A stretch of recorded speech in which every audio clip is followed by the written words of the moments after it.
May nag-comment. Ang sabi niya, "Ma'am, totoo ba yung sinasabi nila na ang fitter daw habang tumatagal ay gumagaling, samantalang ang welder habang tumatagal ay lumalaos?" Well, ang sagot ko naman dyan is, siguro, totoo yan, pero ipapaliwanag ko kung bakit. Kasi baka ma-misinterpret na naman ng mga number one basher ko dyan na lagi din namang nanonood ng mga videos ko para mang-bash. So, ganito yon.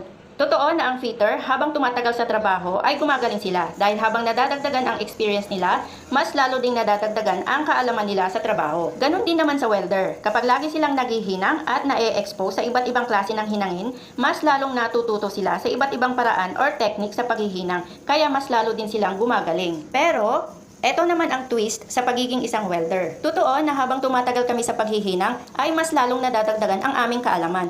Yun nga lang, habang tumatagal, unti-unti na rin nagbabago ang aming hinang. Yun bang imbes na mas lalo pang gumanda ang hinang namin, pero kabaligtaran ang nangyayari. Kaya minsan nabibiro kami ng iba, which madalas kong nai-experience yan sa mga palabiro kong fitter na sinasabihan akong, "Wala, lumalaos ka na, parang kaliskis na ng buhaya ang hinang mo." Akala kasi ng iba, sa una lang gumaganda ang hinang namin, pero sa katagalan, lumalaos or kumukupas na kami, imbes na mas lalo pa daw sana kaming gumagaling, gaya ng mga fitter. Pero, ang hindi alam ng karamihan, hindi naman talaga kami lumalaos, bagkus, lalo pang nadadagdagan ang kaalaman namin sa paghihinang. Yun nga lang, dahil sa masamang epekto ng welding sa aming mga welders, kaya nasisira din ang diskarte namin sa paghihinang. Ang ilan sa mga dahilan nito is, una, kapag matagal kami naghihinang, lalo na kapag napapagod na, umiiba na rin ang pulso namin. Kaya naman hindi na maiiwasang manginig ang aming mga kamay. Dahilan para maapektuhan na rin ang magandang hagod sana namin sa paghihinang, gaya nung nag-uumpisa pa lang kami. Pangalawa, dahil sa tagal na naming naghihinang, naaapektuhan na rin ang aming kalusugan. At kadalasan, ito ay dulot ng radiation,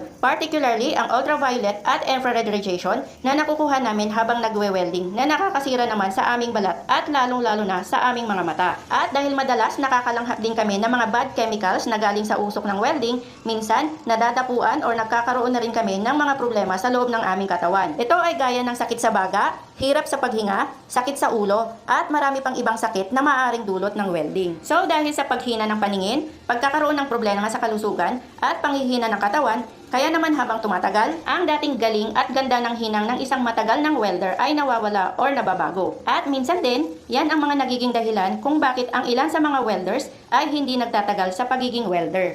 Pasalamat na lang din ako dahil sa mahigit 15 years ko ng pagiging welder, sa awa ng Diyos kahit paano, healthy pa rin tayo. Normal pa rin naman ang aking paningin, malusog pa ang aking pangangatawan, kahit aminadong medyo nabawasan na ang lakas kesa nung medyo bata-bata pa tayo.